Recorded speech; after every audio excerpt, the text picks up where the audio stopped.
પ્રાર્થના કરીશું કે આ 7 દિવસ સુધી તન મન અને ધનથી, ખાલી અમે ધન નથી વાપર્યું, અમારું તન અમારું મન સર્વસ્વ અર્પણ કરી અને અમારા પૂર્વજોના ઉદ્દેશથી, અમારા પૂર્વજોના ઉદ્ધાર માટે, પૂર્વજોને વૈકુંઠ પદની પ્રાપ્તિ થાય, પૂર્વજો કોઈ અસદગતિને પામેલા હોય તો પૂર્વજોને સદગતિ મળે હેતુથી જે આ ભાગવતનું પારાયણ અમે સાંભળ્યું છે. હે દેવ, આ હુંડીના અધ્યાયથી સમગ્ર સ્કંદની કથાને શ્રવણનું ફળ આપી અમારા પૂર્વજોનો ઉદ્ધાર કર્યો. આવા ભાવથી આપણે હુંડીનો અધ્યાય આરંભ કરીએ. ભગવાનનો પહેલો સ્કંદ, 12 સ્કંદની કથા છે. એમાં પહેલો સ્કંદ છે પરીક્ષિત રાજાનું આખ્યાન. પહેલા સ્કંદની અંદર પરીક્ષિત રાજાનું આખ્યાન સાંભળ્યું. નારદજીનું આખ્યાન, પરીક્ષિતને શ્રાપ અને અનશન વ્રત અને સુખદેવજીનો સંવાદ સાંભળ્યો. એવા પ્રથમ સ્કંદને નમસ્કાર કર્યો. બીજો સ્કંદ છે યોગ ધારણાથી મળતી ગતિ, નારદ બ્રહ્મા સંવાદ, અવતારોનું વર્ણન અને કાર્ય વિરાટની ઉત્પત્તિ વર્ણવે છે. એવા બીજા સ્કંદને પ્રણામ કર્યો. ત્રીજો સ્કંદ, એમાં વિદુર અને ઉદ્ધવનો સંવાદ, વિદુર મૈત્રનો સંવાદ, પ્રલયની સ્થિતિ, ગુણોનો વિકાર, સ્થૂળ અને સૂક્ષ્મ કાળની ગતિ, હિરણાક્ષનો વધ, સ્વયંભૂ મનુ અને શત્રુપાની ઉત્પત્તિ, કપિલ અવતાર અને કપિલ દેવહૂતિનો સંવાદ, કપિલ ગીતાની કથા આપણે સાંભળી તેને વંદન કરીએ. ચોથા સ્કંદમાં મરીચી આદિનો વંશ વિસ્તાર, દક્ષ યજ્ઞનો નાશ, ધ્રુવ ચરિત્ર, પૃથુ ચરિત્ર, પ્રાચીન દર્શિત ચરિત્ર, નારદ સંવાદનું વર્ણન છે. એવા ચોથા સ્કંદને નમસ્કાર છે.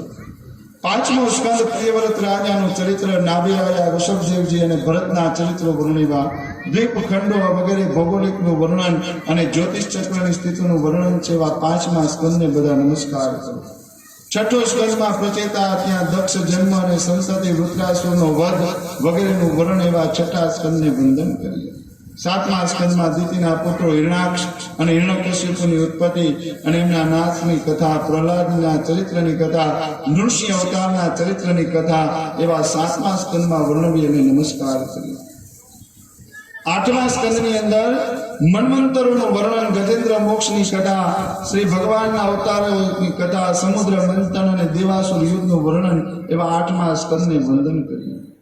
નવમા સ્કંદમાં ઈશ્વાકુનો જન્મ, વંશમાં ઈલા આખ્યાન, સુકન્યા આખ્યાન, સરિયાતી રાજાનું ચરિત્ર, ખટવાંગ, માનદાતા, સગર, રામનો અવતારના ચરિત્રોની કથા, નિમિ રાજાનું ચરિત્ર, પરશુરામજીનું ચરિત્ર, એલી, અયાતિ, નહુષ, ભરત, શાંતનુ, ભીષ્મ ચરિત્ર છે. વધુમાં યદુવંશ વર્ણવેલો છે. એવા નવમા સ્કંદને પણ વંદન કરીએ. દસમા સ્કંદમાં ભગવાન શ્રી કૃષ્ણના જન્મની કથા, અનેક પરાક્રમો વર્ણવેલા છે. પૂતનાનો વધ, તરણાવ્રત વધ, બકાસુર વધ, વત્સાસુર વધ, ધેનકાસુર વધ, પ્રલંબાસુર વગેરેનો નાશ, દાવારણથી ગોપરક્ષણ, કાલિય નાગનું દમન, ગોપ કન્યાઓનું કાત્યાયની વ્રત, યજ્ઞ પત્ની ઉપર કૃપા, ગોવર્ધનને ધારણ કર્યો, ઇન્દ્રનો ગર્ભહરણ કર્યો વગેરે પ્રસંગો ઉપરાંત રાસ ક્રીડા અને ગોપીઓના મનહરણની ઉપર લીલા. પછી મથુરામાં જે કૃષ્ણના વધની કથા, ગુરુ સાંદીપનીને આપેલી ગુરુ દક્ષિણા, જરાસંઘ સાથેનો સંઘર્ષ, કાળયુગનો નાશ, દ્વારકા નગરીનું સર્જન, દ્વારકામાં સુધર્મા સભા, બળદેવ કૃષ્ણના લગ્નો, ઓખારણ, ભૌમાસુર વધ, પાંડવોનો રાજસુ યજ્ઞ, પછી પાંડવ કરો યુદ્ધની કથા અને ભૂમિનો ભાર ઉતાર્યો તેવા વર્ણવના કરેલા છે. એવા 10મા સ્કંદને વંદન કરીએ. 11મા સ્કંદમાં યાદવ કુળનો સંવાદ, કૃષ્ણ ઉદ્ધવનો સંવાદ, 24 ગુરુઓની વાર્તા, આત્માત્મ વિદ્યા, ધર્મ નિરૂપણ કરે છે. પછી ભગવાન સ્વધામ પધાર્યા તેની કથા પણ એકાદશ સ્કંદ 11મા સ્કંદમાં આપણે સાંભળી, તેને પણ વંદન કરીએ. 12મો સ્કંદ, 12મા સ્કંદમાં યુગોનું વર્ણન, લક્ષણો, 4 પ્રકારના પ્રલય, રાજર્ષિ પરીક્ષિતનો દેહ ત્યાગ, માર્કંડેય ઉત્તરની કથા, જન્મેજયનું યજ્ઞ, આદિ બધી લીલાઓ અને કળિયુગનું વર્ણન અને નરકોનું વર્ણન આ 12મા સ્કંદમાં વર્ણવેલું છે. એને વંદન કરીએ. આ 12 સ્કંદની કથા, 12 સ્કંદની કથા 7 દિવસની અંદર સુખદેવજી મહારાજે રાજા પરીક્ષિતને સંભળાવી અને મારા જ્ઞાન મેં મારા ગુરુ પાસે જે જ્ઞાન મેળવ્યું એ જ્ઞાન મેં તમને બધાને પીરશું. આ 7 દિવસ મને જેટલું જ્ઞાન મળેલું હતું, સમયને ધ્યાનમાં રાખી મારા ગુરુએ જે મને શીખવાડેલું હતું એ જ્ઞાન મારા મુખેથી બોલ્યું. આ 7 દિવસની કથામાં કદાચિત કોઈને મારી વાણી ગમી હોય, કદાચિત કોઈને મારી વાણી ગમી પણ ન હોય, એવા બોલ્યો હોય શબ્દો તો એમ થાય કે મહારાજ મારા માટે બોલ્યા છે, ને આવો કદાચિત ભાવ પ્રગટ થઈ ગયો તો બ્રાહ્મણ શું અને પાછો ક્ષત્રિયના આંગણે શું, એટલે બીજું તો કાંઈ ન બોલી શકું. આ બેસીને માફી તો ન માગું, પણ આ જાડેજા પરિવારે મને મારી વાણી પવિત્ર કરવાની અને આ સમસ્ત સણોસરા ગામ, જોકે મને આ 4 વર્ષ થયા, 2019ની સાલથી કન્ટિન્યુ આવું છું. 2012માં પહેલી વાર આવ્યો અને આ પરિવારમાં જ આવ્યો હતો ઝરૂખા બાપુની, એમની પાછળ ગુરુપુણા વાંચવા આવ્યો હતો 2012ની સાલમાં. એટલે આમ તો હું 15-16 વર્ષ જૂનો છું, પણ તેમ છતાં પણ 4 વર્ષથી આ કન્ટિન્યુ આવું છું અને 4 વર્ષની અંદર તમે મને અઢળક પ્રેમ આપ્યો છે, ભાવ આપ્યો છે અને બ્રાહ્મણના દીકરા તરીકે જે સન્માન આપ્યું છે એ સન્માન મારા માટે આ રોકડ પુરસ્કાર કે આ સોનાના પુરસ્કાર આગળ ઘણું નાનું છે. અને તમે જે મને પ્રેમ આપ્યો છે અને કદાચ કાલે હું કથા પૂરી કરવા જાય અને કાલે પાછો તમારા ગામમાં આવું તો એ જ બ્રાહ્મણ છું, લગ્ન એ કરાવીશ, સત્યનારાયણની કથાએ વાંચીશ અને રાંદલના લોટાએ તેડીશ. એટલે મુંજાતા નહીં, હું કદાચ અહીંથી વયો જઈશ તો પાછો કાલે આવીશ. પણ આ 7 દિવસ મને તમે જે લાગણી આપી અને માન આપી અને મને આ વ્યાસપીઠ ઉપર બેસાડ્યો એ બદલ હું જાડેજા પરિવારનો ખૂબ ખૂબ આભાર માનું છું કે જે જાડેજા પરિવારે મને મારી વાણી પવિત્ર કરવાનો અવસર પ્રાપ્ત થયો. અને ગામને હશે જ, હરખ હશે, કારણ કે માને જેટલો હરખ હોય ને એટલો બાપને પણ હરખ હોય, સમાજને હરખ હોય અને ગામને પણ હરખ હોય. ના કે અમારા ગામનો બ્રાહ્મણ છે ખરા, બરોબર, આવો અભિમાન તમને થશે.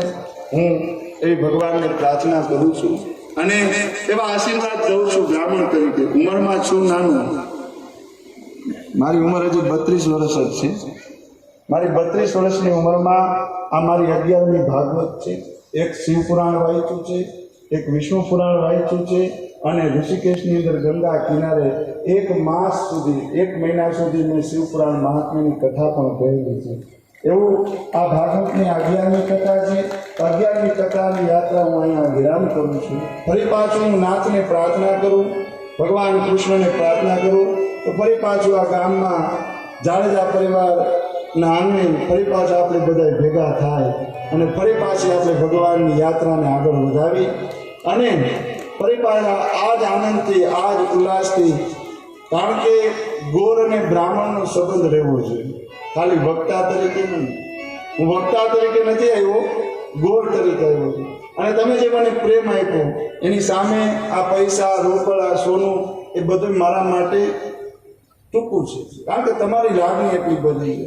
અને અહીંયા બેઠા હું વખાણ નથી કરતો, પણ 2019માં મેં ગોરપદો તમારું સંભાળ્યું, તમારા ગામનું, નાથુભાઈના દીકરા રાજુભા બાપુ ગુજરી ગયા ત્યારથી હું આવું છું, ત્યારથી હું પધારું છું તમારા ગામમાં. અને ત્યાર પછી 1 વર્ષની અંદર જ કોરોના આવ્યો અને કોરોના આવ્યો ને ત્યારે મને કોઈ નથી પૂછ્યું, પણ આ ગામમાંથી ટીલુ બાપુએ કીધું કે ગામ વતી હતા તમને પૂછું છું, કાંઈ પણ જરૂર હોય, કાંઈ પણ તમારે ઘટતું હોય તો અમને ગામ લોકોને કહેજો, અમે ગામ વતી તમને બનતી મહેનત કરતી મદદ કરશું. એ જ અમારા માટે સાચું ધન છે, એ જ તમારી દક્ષિણા છે ને એ જ તમારો પ્રેમ છે. આવો નવો પ્રેમ રાખજો. 7 દિવસની અંદર કદાચ મારી વાણીમાં અવિવેક થઈ ગયું, કદાચ બોલવામાં મારાથી ઉતાવળ થઈ ગયો, મારાથી અથવા મારી સાથે રહેલા બ્રાહ્મણો, આ સંગીતકારોથી જો કદાચ તમારી સામે ઉતાવળી કોઈ એવું આચરણ થઈ ગયું હોય, ત્યારે બેઠા બેઠા હું ક્ષમા માગું છું અને જાડેજા પરિવારને આશીર્વાદ દઈને જાઉં છું. સિદ્ધરાજભાઈ જેવા, કાનભાઈ જેવા આવા દીકરાઓ તમારા કુળમાં જન્મે, જે બાપના અધૂરા કાર્યો સિદ્ધ કરે. અને માં આશાપુરાને હું પ્રાર્થના કરતો જાઉં છું કે આ કુળમાં દીકરાઓનો જન્મ થાય અને દીકરાઓ આવા ભગીરથ કાર્યો કરે અને એના હાથે, કારણ કે મેં સાંભળ્યું આજે બાપુના મોઢેથી કે જાંબાની બહુ ઈચ્છા હતી કથા કરવાની અને જાંબાની બહુ લાગણી હતી કે મારે કથા કરવી છે, કથા કરવી છે. એ કથાની લાગણીને, કથાની ઈચ્છાને આજે આ પરિવારે સંભાળી લીધી અને ઈચ્છા પૂરી કરી. બહુ વખાણ નહીં કરું કે બહુ વાત નહીં કરું, તમને અતિશયોક્તિ લાગશે, પણ જાંબા જ્યારે હું અહીંથી ગામમાં આવું ને સવારે ત્યારે એને શાક લઈને જવાનો નિયમ હતો જાંબા બાપુને. શાક વેચવાનું મેં જોયું છે. એટલે ઘણી વખત જાય ને હું સામો મળું ને એટલે જે કાંઈ શાક એની પાસે પડ્યું ને મને આપતા જ લ્યો લે આ શાક લેતા. આવી લાગણી હતી. તેની લાગણી જ મને અહીંયા લેવા છે કે આ બધાના હાથે મારી કથા થાય અને અમારા સમસ્ત પૂર્વજોનો ઉદ્ધાર થાય. બધાનું ઋણી છું, બધાનું આભારી છું. અને કદાચિત મારાથી બોલવાનો અવિવેક થઈ ગયો હોય તો બ્રાહ્મણનો દીકરો છું એમ નહીં, પણ તમારો બાળક છું એમ સમજીને માફ કરજો. ફરી પાછા આપણે બધા વારે તહેવારે ભેગા થશું અને ભગવાનની કથાને આગળ વધશું. આ 12મા સ્કંદની કથાને આપણે વિરામ આપીએ અને ભગવાન શ્રી હરિને પ્રાર્થના કરીએ કે અમારા સમસ્ત જાડેજા પરિવારના જે કોઈ પૂર્વજો ધામમાં આવ્યા ગયા છે એ બધા પૂર્વજોનો ઉદ્ધાર થાય, બધા પૂર્વજોને વૈકુંઠ પદની પ્રાપ્તિ થાય અને બધાના આત્માને મોક્ષની પ્રાપ્તિ થાય. પ્રાર્થના કરીએ અને એક દક્ષિણા હું માગું છું. બહુ નહીં માગું તમારી આગળથી, પણ એક દક્ષિણામાં વચન માગું છું. સમાજ છે, જીવન છે, ઉચ્ચ નીચ ભેદભાવ આવશે, સુખ આવશે, દુઃખ આવશે, આપત્તિ આવશે, પણ જે આ 7 દિવસ મેં તમારા પરિવારનો સંપ જોયો છે ને, આવો જ સંપ રાખજો. આવો